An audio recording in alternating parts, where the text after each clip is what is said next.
So you talked about you suggest to diverge from the cross.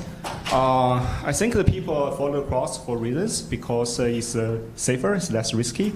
So what's your take on this point? If you want to be nonny, take more to be diverse, but probably be more risky. So how to think through this idea of how diversified you should be to control risk? Yeah, versus taking a risk, right? This is like a trade-off there. I think you've focused on really one of the most important questions. And one of the things that was fascinating to me in terms of interviewing an array of these different great investors was actually to see the difference in the way that they had solved this question. So Mohnish, for example, had most of his money in about 5 stocks and had tremendous confidence, tremendous knowledge of these stocks. But then one of them blew up. And so it's risky. I mean, there's I think it's one reason why Mohnish will outperform massively over the years, but I think it can be like that. And so for Mohnish, because he has this extraordinary temperament, it's feasible. So I said to Mohnish about the financial crisis, I said, how did you deal with the stress of the financial crisis? Because at one point his hedge fund was massively down. And he said, I don't feel stress. And I actually don't think that's true. I think it may have been true then, but I think there are circumstances where even for Mohnish or even for like Bill Miller, these guys who are very unemotional, you can get to a situation where a sufficient number of things go wrong that actually it becomes very painful. And so I think even for people like Mohnish, who have an extraordinary temperament, you have to be aware of the dangers of overconfidence.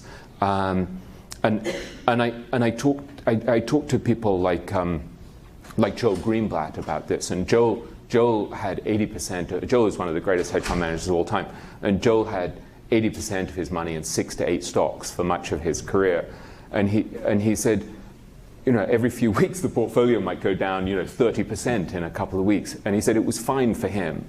He could cope with it, but he said he actually returned a lot of the shareholders' money. After 5 years, he returned half the money, and after 10 years, he returned all of the money.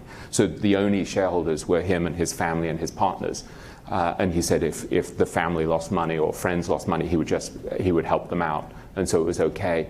So I think the point is, you kind of have to look at your own temperament and say, how unemotional am I? And one of the things my friend Guy Spier was saying to me recently is you can actually get to a point where you're emotionally flooded, where you can actually reach a point where a sufficient number of things go wrong at the same time that it's very hard to be rational, to make rational decisions. And his view is that you want to try always to be the last man standing. And he said you look at Buffett, who has 10 times more capital in his insurance business than anyone else. He's basically set it up so he's anti-fragile, so he'll survive whatever goes wrong.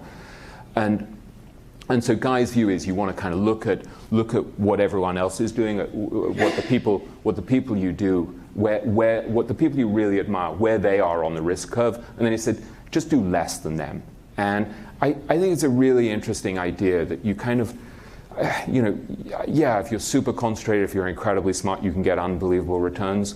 But I think for most of us, if you want to survive over not one cycle, but 20, 30, 40, 50 years as an investor, I think diversification and just saying, what do I know? What if it goes wrong? What if I'm wrong?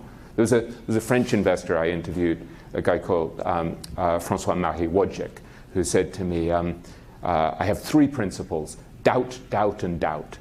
And I think it's kind of helpful to doubt yourself. And I think diversification, it's just kind of rational to say, yeah, but if this company I own, if I'm wrong, what are the consequences? And one of the things Irving Kahn said to me that I thought was really interesting. He said the single most important piece of financial advice I can share is to focus on the downside.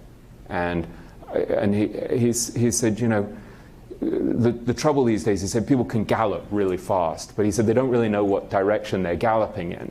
And he said, if you really focus on the downside, and he said you have reasonable returns and you avoid terrible losses, he said you'll outperform all of your gambler friends. And he said it's also a good cure for your sleeping